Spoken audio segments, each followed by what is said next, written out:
You know, as you're noticing that the technologies have been created to support us, to connect, to be able to connect, like across the world, and be together in this way, and to feel that there's no time and distance, that we can feel that frequency, which is really profound. And yet, it's also to recognize that, as with any system, that there is anything that is created by humans has limitation, right? And that and that the creation is coming out of the one flow of creative inspiration, and yet there are also limitations.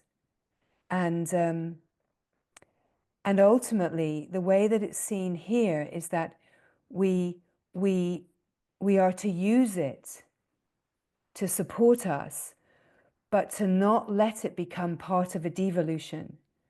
Because if we start trusting AI, for example, over our own intelligence, it would be a devolution. It would be going. It's part of the collective fear frequency, and that's where we have to be very, very discerning, that we use the tools for our evolution, but we never overlook that we're here to actually connect to our own intelligence, so that we all have the capacity to open to the intelligence of the whole divine field through our own consciousness.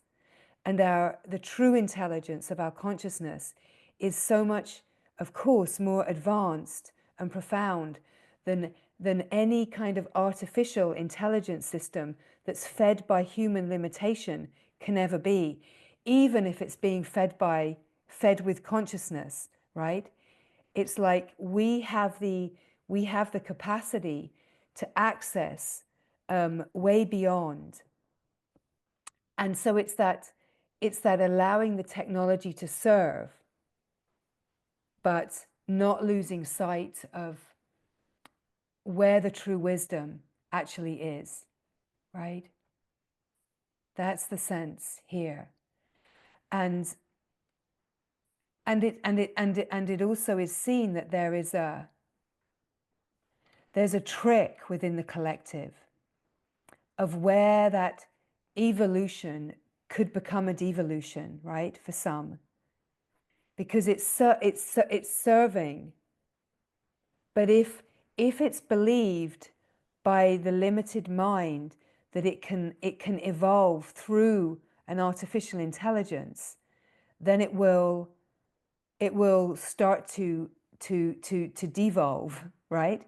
It will start to collapse in on itself, because it will hit the boundaries of limitation. Whereas true intelligence, opening to true intelligence, has no bounds, right?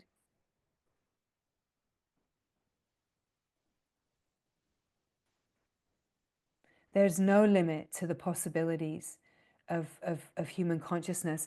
And, you know, we could enter into then the realms of where we then don't, could we say we don't need those technologies? It's hard to say, because it's not in kind of concrete terms, but let's say in seeing it from the realms of what is possible, that as we open in our intelligence, our capacities to communicate without the technologies, like using the technologies like telepathy, for example, is a simple example.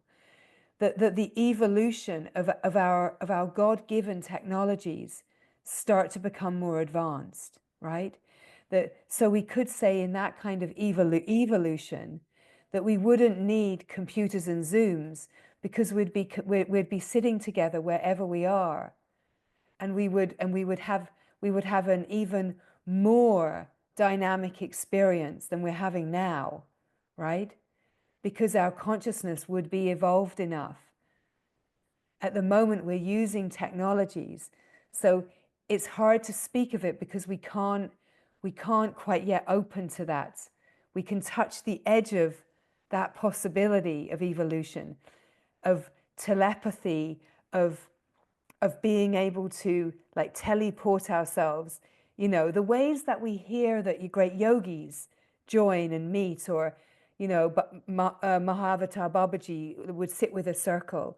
All of those things are possible for all of us, right?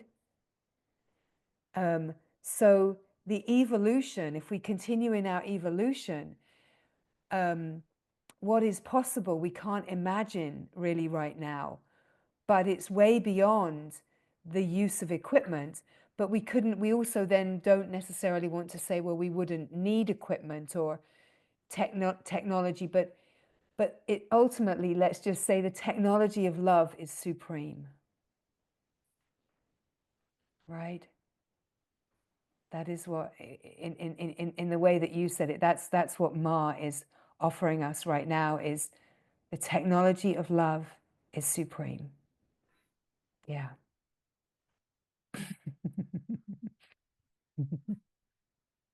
Yeah. Mm.